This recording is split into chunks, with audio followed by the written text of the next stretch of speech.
అలానే మిస్ఎస్ రావు పన్నవల సుధాకర్ రెడ్డి గారు వైఎస్ఆర్ కాంగ్రెస్ పార్టీ ఆస్థాన అడ్వకేట్. ఆయన ఏ కేసు టేకప్ చేసినా మినిమం రిమాండ్ 14 రోజులు రిమాండ్ అయితే ఉంటుంది.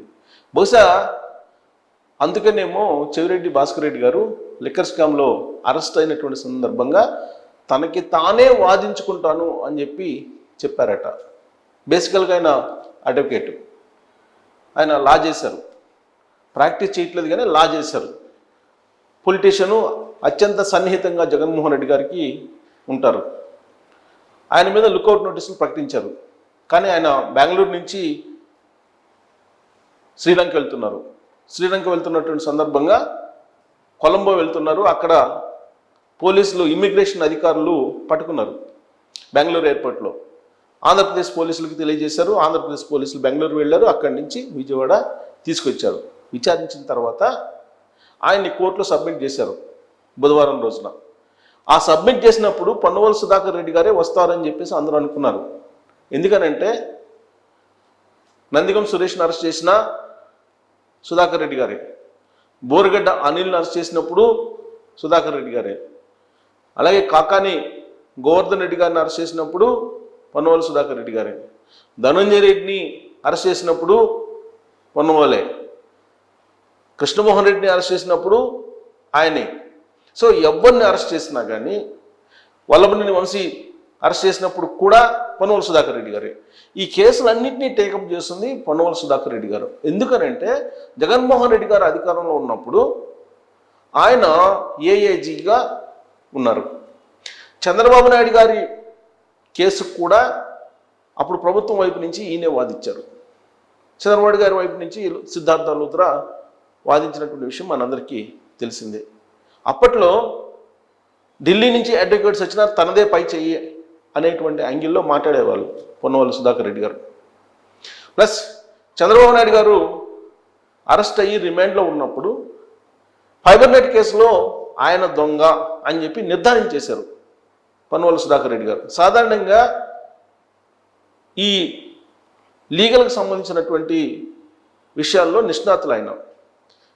కేసు ఫైనల్ అయిపోయిన తర్వాత కోర్టు తీర్పిచ్చిన తర్వాత అప్పుడు మాత్రమే ఆయన పనిచేశారా లేదా అనేది నిర్ధారిస్తారు. కానీ చంద్రబాబు గారిని నిరాధారమైన ఆరోపణలతో అరెస్ట్ చేసినప్పుడు పన్నవల సుధాకర్ రెడ్డి గారు సీనియర్ అడ్వకేట్ అయ్యుండి కూడా ఫైబర్ నెట్ కేసులో ఆయన ఫ్రాడ్ చేశారు అని చెప్పి డైరెక్ట్గా స్టేట్మెంట్ చేయడం మొదలుపెట్టారు. అమరావతిలో ప్రెస్ మీట్ పెట్టారు, హైదరాబాద్లో పెట్టారు, ఢిల్లీలో కూడా పెట్టారు. యాక్చువల్గా ఏఏజీగా ఉన్నప్పుడు గవర్నమెంట్ మార్గదర్శకాల ప్రకారం నడుచుకోవాలి. ఇది ఆయనకు కూడా తెలుసు, ఎందుకంటే ఆయన సీనియర్ అడ్వకేట్ కాబట్టి ప్రతి అంశం కూడా ఆయనకు తెలుసు. కానీ ఆయన మార్గదర్శకాలను పక్కన పెట్టేసి ఫస్ట్ జగన్ తర్వాతే ప్రభుత్వం అని చెప్పేసి డైరెక్ట్గా చెప్పేశారు. అందుకేనేమో అధికారం కోల్పోయిన తర్వాత కూడా వైఎస్ఆర్ కాంగ్రెస్ పార్టీకి సంబంధించినటువంటి కేసులు అన్నీ పన్నవల సుధాకర్ రెడ్డి గారికే ఇస్తూ ఉన్నారు. కొన్నిటిని మాత్రమే నిరంజన్ రెడ్డి గారికి ఇస్తున్నారు. అయితే చెవిరెడ్డి భాస్కర్ రెడ్డి గారు అరెస్ట్ అయినటువంటి సందర్భంగా నిరంజన్ రెడ్డి గారు వస్తారేమో అని చెప్పేసి అనుకున్నారట. ఇది వైఎస్ఆర్ కాంగ్రెస్ పార్టీ అంతర్గతంగా జరుగుతున్నటువంటి చర్చ. కానీ పన్నవల సుధాకర్ రెడ్డి గారు వస్తారని చెప్పి తెలియగానే అవసరం లేదు, తానే వాదించుకుంటాను ఈ కేసు అని చెప్పి కోర్టులో తానే తన వాదనని వినిపించారు అని చెప్పి తెలుస్తోంది. ఆ సందర్భంగా 2 కీలకమైనటువంటి పాయింట్స్ని ఆయన రైజ్ చేశారు కోర్టులో. ఒకటి, కేసు ఎఫ్ఐఆర్ చేయకుండానే లుకౌట్ నోటీసులు ఎలా ఇస్తారు అనేటువంటి పాయింట్ని రైజ్ చేశారు అని చెప్పి తెలుస్తుంది చెవిరెడ్డి భాస్కర్ రెడ్డి గారు. ఎందుకంటే లుకౌట్ నోటీసులు ఇచ్చారు కాబట్టి బెంగళూరు ఎయిర్పోర్ట్ నుంచి ఆయన్ని తీసుకొచ్చారు. అక్కడ ఇమ్మిగ్రేషన్ అధికారులు సమాచారం ఇచ్చారు కాబట్టి. సో కోర్టులో ఆయన ప్రశ్నించినటువంటి ప్రశ్న ఏంటంటే, మీరు ఎఫ్ఐఆర్ నమోదు చేయకుండానే లుకౌట్ నోటీసులు ఎట్టిస్తారు అని చెప్పి ఆయన వాదించాలని తెలుస్తుంది. అలాగే మొత్తం 27 క్వశ్చన్స్ వేస్తే ఏపీ సంబంధించిన సిఐడి అధికారులు 26 తాను చెప్పనివి చెప్పినట్టుగా వాళ్ళు రిమైండ్ రిపోర్ట్లో పొందుపరిచారు. నేను చెప్పలేదు అని చెప్పి ఆయన సంతకం చేశారట. ఈ వాళ్ళు వేసినటువంటి 27 క్వశ్చన్స్కి సంబంధించి నేను నో చెప్పాను అని చెప్పి సంతకం చేసి పేపర్ జడ్జికి ఇచ్చారని చెప్పి తెలుస్తుంది. రిమాండ్ రిపోర్ట్లో మాత్రం A38గా చెవిరెడ్డి భాస్కర్ రెడ్డి గారిని ఆంధ్రప్రదేశ్ సిఐడి నమోదు చేసింది.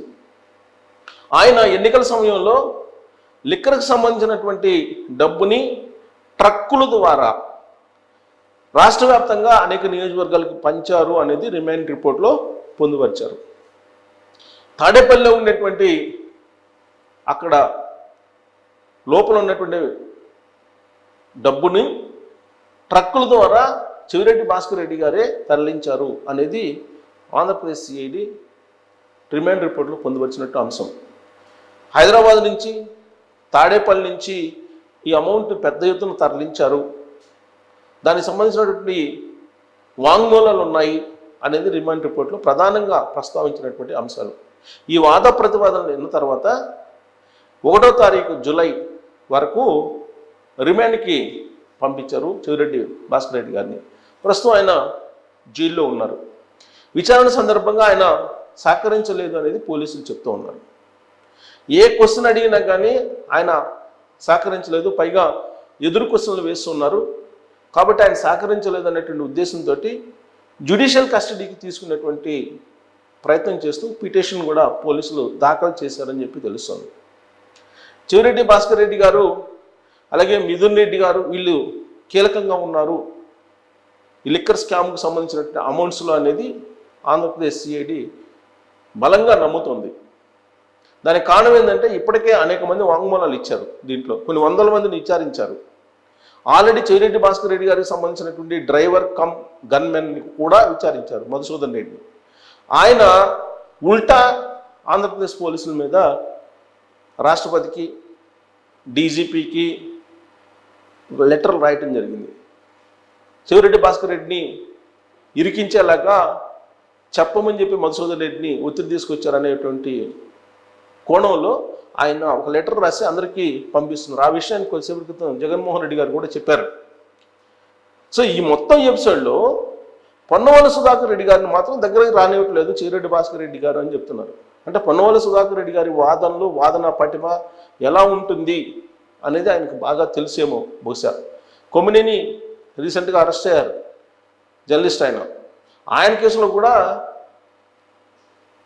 పొన్నవోలు సుధాకర్ రెడ్డి గారే వాదించారు. యాక్చువల్గా ఆయనకి రిమాండ్ పడి ఉండేది కాదు, కానీ జడ్జిని అసహనానికి గురి చేసేలాగా పొన్నవోలు సుధాకర్ రెడ్డి గారు మాట్లాడినందువల్లనే రిమాండ్కి పంపించారు అనేటువంటిది ఆ సందర్భంగా బయటకు వచ్చినటువంటి అంశం. ఆ తర్వాత నుంచి పొన్నవోలు సుధాకర్ రెడ్డి గారు వస్తున్నారు వాదించడానికి తమ తరఫున అనగానే వైఎస్ఆర్ కాంగ్రెస్ పార్టీకి సంబంధించినటువంటి వాళ్ళు భయపడుతున్నారు అనేది ఇప్పుడు ఆ పార్టీ అంతర్గత వర్గాల్లో జరుగుతున్నటువంటి ఒక చర్చ. సో ఇప్పుడు చెవిరెడ్డి భాస్కర్ రెడ్డి గారు తన కేసును తనే వాదించుకుంటున్నారు, లేదా నిరంజన్ రెడ్డి గారు వచ్చి వాదించాలి అనేటువంటి అభిప్రాయంతో ఆయన ఉన్నారని తెలుస్తుంది. కాబట్టి రాబోయే రోజుల్లో మరి పొన్నవోలు సుధాకర్ రెడ్డి గారిని తాడేపల్లి ఆహ్వానిస్తుందా, తాడేపల్లి ఆదరిస్తుందా, రాబోయే రోజుల్లో కేసులను అసలు ఇస్తారా, పొన్నవోలు సుధాకర్ రెడ్డి గారు నిజంగానే వాదన చేసేటప్పుడు జడ్జిల్ని ఇరిటేట్ చేస్తున్నారా, ఆయన మీద ఎందుకు ఇలాంటి ప్రచారం జరుగుతుంది అనే దాని మీద మీరు కామెంట్ చేయొచ్చు. Thank you.